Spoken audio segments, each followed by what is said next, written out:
नमस्कार दोस्तों, मेरा नाम है विपुल राजपुरोहित और स्वागत है आपके अपने चैनल विपुल एजुकेशन पर। दोस्तों, रीड 2020 शिक्षक भर्ती में कक्षा 12 की इतिहास की बुक से हमने पहला चैप्टर जो कि है भारत का वैभवपूर्ण अतीत ये शुरू कर रखा है। दोस्तों, इस पार्ट को हमने 4 पार्टों में पढ़ लिया है। आपने नहीं देखे इस वीडियो के आई बटन में आपको लिंक मिलेगा, आप जाकर देख सकते हैं उन वीडियो को। आज दोस्तों हम इस पार्ट को समाप्त करेंगे, ये पार्ट नंबर 5 है। आज आप इस वीडियो के कमेंट बॉक्स में हमें बताना कि आपको इस पार्ट का जो टेस्ट है या इसके इम्पोर्टेंट क्वेश्चन करवाने हैं, आप हमें कमेंट सेक्शन में ज़रूर बताएं। कल जो है या तो इसका टेस्ट होगा या इससे चुने हुए जो इम्पोर्टेंट क्वेश्चन है वो होंगे, या आप हमें कमेंट कर देना कि भाई आप दूसरा पार्ट शुरू कर दें। आप जब कमेंट करोगे तो कल आपको कमेंट के अनुसार इस पार्ट अगला जो वीडियो इस कमेंट के बाद ही अपलोड होगा। ठीक है दोस्तों, चैनल पर पहली बार आए तो चैनल को सब्सक्राइब करें, बेल आइकन घंटे दबाएं, वीडियो कर दीजिए लाइक शेयर और कमेंट। चलिए आज को देखते हैं। तो हमने जहाँ तक छोटा था उससे आगे देखते हैं कला संबंधी उपलब्धियाँ। कला के क्षेत्र में जैन धर्म और बौद्ध धर्म दोनों का ही विशेष योगदान रहा है। यानी कला के क्षेत्र में चाहे जैन धर्म हो चाहे बौद्ध धर्म हो, अपना अपना विशेष महत्व रहा है। इन धर्मों के अनुयायियों द्वारा भारत के विभिन्न भागों में निर्मित मंदिर, मठ, चैत्य, विहार, स्तूप, मूर्तियाँ, गुफाएं भारतीय कला के उत्कृष्ट प्रमाण हैं। यानी इन धर्म के जो अनुयायी, यानी अनुयायी का मतलब जो धर्म का अनुसरण करते हैं, उनके द्वारा भारत में अनेक मंदिर बनाए गए हैं, अनेक मठ बनाए गए हैं, अनेक चैत्य बनाए गए हैं, अनेक विहार बनाए गए हैं, अनेक स्तूप बनाए गए, अनेक मूर्तियाँ बनाई गई, अनेक गुफाएँ बनाई गई। कोलवे की बौद्ध गुफाएं, सांची, बरहूत एवं अमरावती के स्तूप, कन्हेरी मुंबई, कारले भांजा मुंबई पुणे के मध्य के चैत्य एवं विहार बौद्ध कला के श्रेष्ठ उदाहरण हैं। मूर्ति कला की दृष्टि से हमारी शैली में गांधार और मथुरा कला विशेष उल्लेखनीय है। यानी अगर मूर्ति कला की बात करो तो गांधार शैली और मथुरा शैली दोनों उल्लेखनीय हैं। सारनाथ से प्राप्त बौद्ध प्रतिमा भारतीय कला का उत्कृष्ट उदाहरण है। अगर आप सारनाथ से प्राप्त बौद्ध प्रतिमा की बात करो तो भारतीय कला का सबसे अनोखा उदाहरण है। अजंता के भित्ति चित्र चित्रकला की दृष्टि से विश्वविख्यात है और अजंता के जो भित्ति चित्र है और चित्रकला की दृष्टि से सबसे महत्वपूर्ण है। वैदिक काल में अयस्क धातु को आग में पिघलाकर उसे पीट कर उसे विभिन्न आकार देने में यहाँ के लोग सक्षम थे। यानी अयस्क मतलब लोहे को कहा गया है, लोहे को उसको पीट कर उसे आकार देने में सक्षम थे। ऋग्वेद में हिरण्य यानी सोना से विभिन्न आभूषण बनाने का उल्लेख है। आभूषण से कर्ण शोभन यानी वह निशक स्वर्ण मुद्रा या मूल्य की इकाई का आभूषण बनाए जाते थे। वैदिक आर्य कपड़ा बनाने की कला से भी परिचित थे। बुनने के लिए वही धातु थी, यानी बुनाई के लिए वह वही धातु का प्रयोग करते थे। बुनाई के कार्य को वयन यानी बुनकर को जुलाहे और बनाए वस्त्र को वयन कहते थे। यानी जो जुलाहे होते थे, जो बुनकर होते थे, उनको वयन और उनके बनाए गए कपड़ों को वयून कहा जाता था। धागे या सूत के तंतु व गर्गे के लिए तंत्र शब्द है। यानी अगर आप सूत के लिए बात करो तो तंतु का, और जो सूत काटने के लिए जो मशीन उपयोग में आती है उसके लिए तंत्र का उपयोग किया जाता था, तंत्र शब्द का प्रयोग किया जाता था। काष्ठ कला के भी उदाहरण हैं। विज्ञान संबंधी उपलब्धियाँ। वेद में विज्ञान का विस्तृत वर्णन है। अगर हम वेदों की बात करें तो विज्ञान बहुत ज़्यादा विस्तृत मिलता है। विज्ञान के गणित, ज्योतिष एवं रसायन पर लिखे संस्कृत ग्रंथों का अनुवाद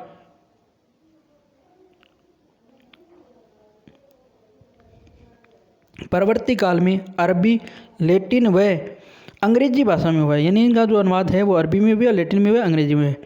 पश्चिम की जानकारी इन शाखाओं में सीमित थी ऐसा प्रतीत होता है। भारत में पीढ़ी दर पीढ़ी इस कार्य में है। सबसे पहले देखो चिकित्सा विज्ञान। विज्ञान की कसौटी पर खरा एवं वर्तमान आधुनिक उपयुक्त एवं श्रेष्ठ चिकित्सा शास्त्र आयुर्वेद से हम सब परिचित हैं। यानी विज्ञान की कसौटी पर खरा और सबसे उपयुक्त श्रेष्ठ चिकित्सा शास्त्र है आयुर्वेद।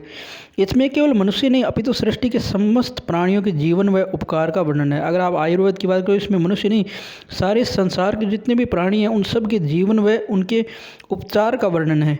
इनमें आयुर्वेद व चिकित्सा विज्ञान का विस्तृत उल्लेख है। भारत में आयुर्वेद की परंपरा बहुत प्राचीन है। ऋग्वेद में भिषक, वैद्य या चिकित्सक का कई स्थानों पर उल्लेख है। अगर आप ऋग्वेद में जो है भिषक कहा गया वैद्य या चिकित्सक को। एक भिषक को पैर की टूटी हड्डी जोड़ने का प्रयास करते हुए बताया गया। यानी एक भिषक यानी वैद्य को पैर की टूटी हड्डी जोड़ने का प्रयास करते हुए बताया गया। इससे ये संकेत मिलता है कि उस समय चिकित्सा विज्ञान विकसित था। चरक, सुश्रुत एवं धन्वंतरी इस क्षेत्र के मुख्य विद्वान थे। यानी अगर आप चरक मानो या सुश्रुत मानो या भगवान धन्वंतरी मानो, सभी विद्वान थे। चरक संहिता में चिकित्सा पद्धति का विशुद्ध वर्णन है। अगर आप चरक संहिता देखो तो उसके अंदर जो चिकित्सा पद्धति है इसका बहुत बड़ा वर्णन है दोस्तों। भारतीय परंपरा अनुसार सर्वप्रथम ब्रह्मा ने आयुर्वेद का ज्ञान दक्ष एवं भास्कर को दिया। अगर भारतीय परंपरा की बात करें तो सबसे पहले ब्रह्मा ने ये ज्ञान जो है दक्ष एवं भास्कर को दिया था। भास्कर ने अपनी चिकित्सा पद्धति का विकास किया। दक्ष प्रजापति ने आयुर्वेद का ज्ञान अश्विनी कुमार को दिया। जो दक्ष प्रजापति है, आप अगर कहीं कथा सुनते हो कि शिव के पत्नी सती थी, उनके पिता का नाम था दक्ष प्रजापति, तो उन्होंने अपना जो ज्ञान है वो अश्विनी कुमारों को दिया। अश्विनी कुमारों ने पर्वतों पर औषधियाँ उत्पन्न की और चिकित्सा क्षेत्र में अनेक चमत्कार दिखाए। यानी अश्विनी कुमार ने जो है पर्वतों पर औषधियाँ प्रकट की और चिकित्सा क्षेत्र में अनेक चमत्कार दिखाए।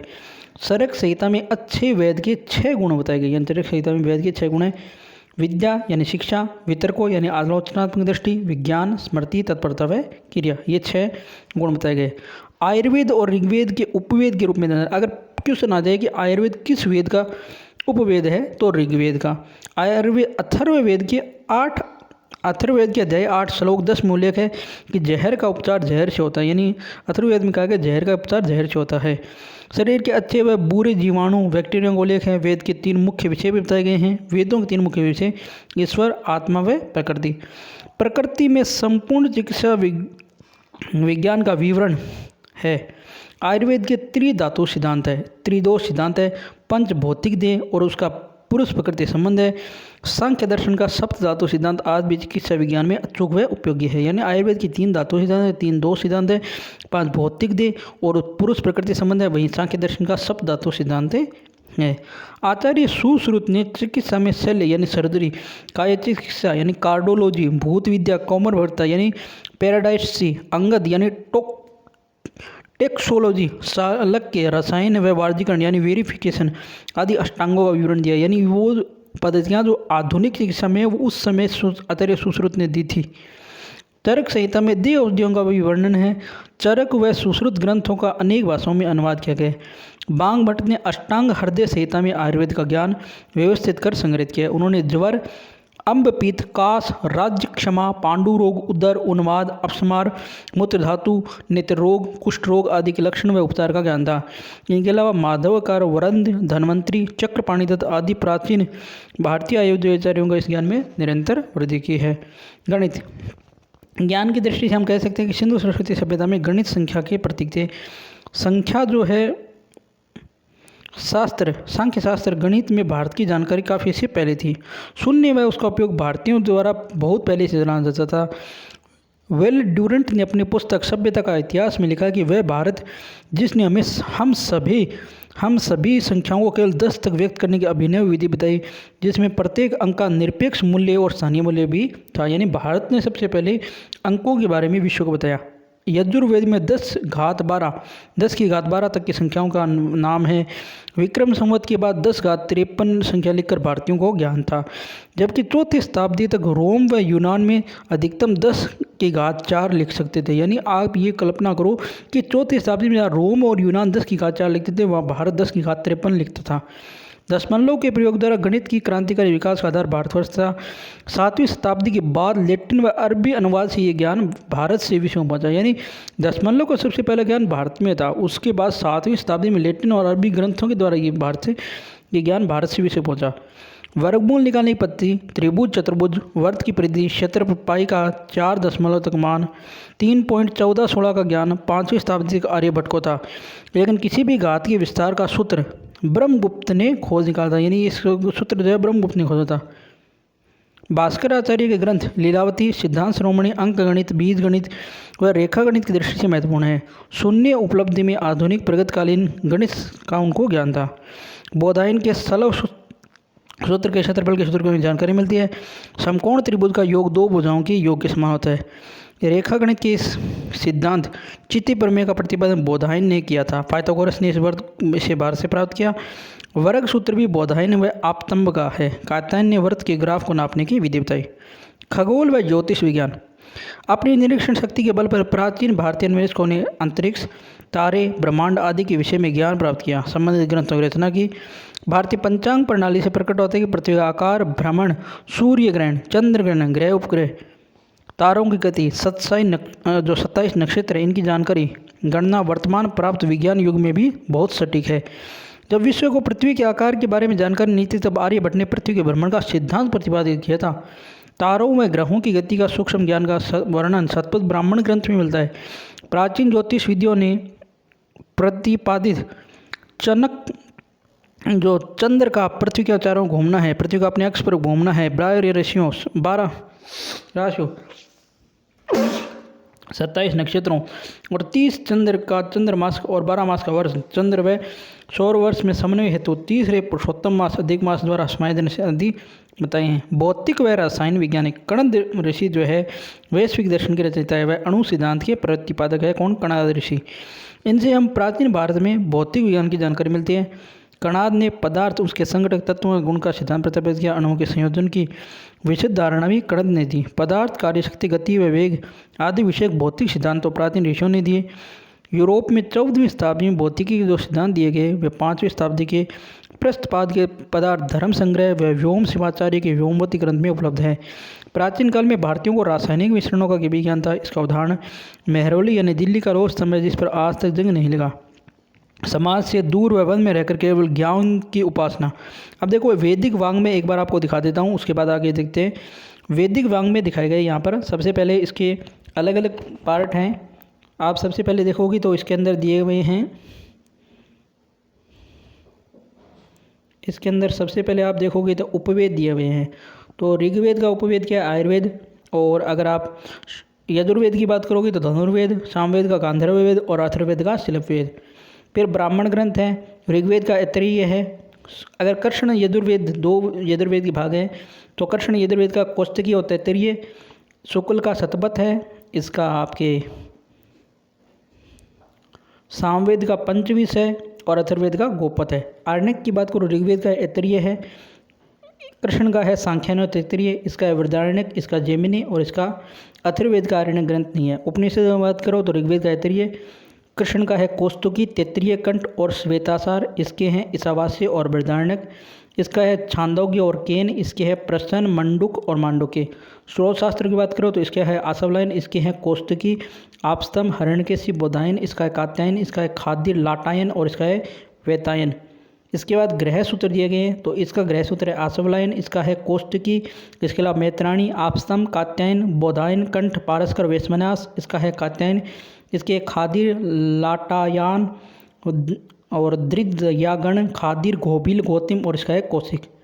इसके अलावा अन्य धर्म सूत्र है, स्मृतियाँ दी हुई है। पहली स्मृति है मनु स्मृति, दूसरी है अत्रि स्मृति, तीसरी हारि स्मृति, चौथी याज्ञवल्क्य की स्मृति, पांचवी अस्का स्मृति, छठी अंगिरा स्मृति, सातवीं यम स्मृति, आठवीं आपस्तम स्मृति, नौवीं संवर्ग स्मृति, 10वीं कात्यायन स्मृति, बृहस्पति स्मृति, पाराशर स्मृति, व्यास स्मृति, संघ स्मृति, लिखित स्मृति, दक्ष स्मृति, गौतम स्मृति, शतायत स्मृति, वशिष्ठ स्मृति, देव स्मृति, सोम स्मृति, नारद स्मृति, यम दर्शन स्मृति, प्रजापति स्मृति, बोधायन स्मृति और आशुलायन स्मृति, सोनक स्मृति, कश्यप स्मृति, गोविल स्मृति। वेदांग है शिक्षा, कल्प, व्याकरण, निरुक्त, छंद और ज्योतिष करने वाले तपस्वी लोगों का एक बहुत बड़ा वर्ग प्राचीन भारत में अध्ययन अध्यापन कराता था।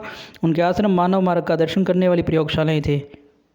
भारतीयों की भौतिक प्रकृति के मूल्य में आध्यात्मिक प्रेरणा थी। प्राचीन भारत के प्राचीन विद्यापीठ संसार में अनेक देशों के छत्रों से भरे रहते थे।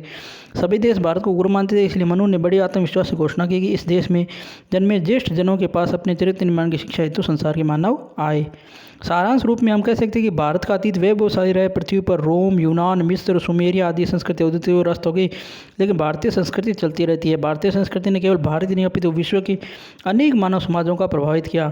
भारत देश आकरमय विस्तृत परंपरा, समृद्ध और प्राचीन विपुल साहित्य से भरा हुआ है। सतत इतिहास व अनंत संस्कृति से परिपूर्ण है। अनेक संघर्षों का मुकाबला करते हुए भारतीय संस्कृति अस्तित्व में रही और भारतीय धर्म, समाज एवं संस्कृति एवं इतिहास प्राचीन काल से अत्यधिक गौरव रूप समृद्धि रही है। अनेक विदेशी आक्रमणकारियों ने भारतीय संस्कृति व धर्म का बहुत आघात पहुंचाया, लेकिन हमारी संस्कृति का स्वरूप इन आक्रमणों के बाद अक्षुण्ण बना रहा।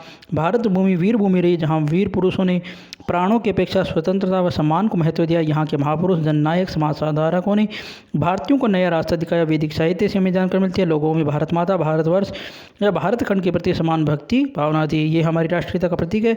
प्राचीन काल से भारत में राष्ट्रवाद के विकास के विभिन्न सोपान रहे हैं। भारत में राष्ट्रवाद की अवधारणा वैदिक काल से चली आ रही है। सांस्कृतिक राष्ट्रवाद की अवधारणा का विशेष महत्व रहा है। प्राचीन काल में बृहत्तर भारत का उल्लेख मिलता है, जिसके अंतर्गत भारत की सांस्कृतिक, सामाजिक और संपूर्ण मध्य एशिया में व्याप्ता और भारतीय संस्कृति ने अनेक विविध उपासना पद्धति का सुंदर समन्वय प्रस्तुत किया। ठीक है दोस्तों, तो यह आपका जो है पाठ हो चुका है कंप्लीट। आप इस पाठ को कंप्लीट होने के साथ ही हमारा जो पहला अध्याय है वो कंप्लीट हो गया। आप हमें इस कमेंट में बताइएगा कि आपको कल जो है दूसरे पार्ट का वीडियो चाहिए या इसी पार्ट के का टेस्ट बनाऊं या इम्पोर्टेंट क्वेश्चन बनाऊं। आप जब कमेंट करोगे उस कमेंट के अनुसार ही कल पार्ट उपलब्ध होगा। अगर आपके कमेंट कल तक नहीं आए तो पार्ट फिर परसों मिलेगा। ठीक है दोस्तों, तो यह था आज का वीडियो पसंद है ये वीडियो को लाइक करें, शेयर करें, कमेंट करें। चैनल को सब्सक्राइब नहीं किया चैनल जरूर सब्सक्राइब करें। धन्यवाद दोस्तों। जय हिंद, जय भारत। घर रहना, स्वस्थ रहना।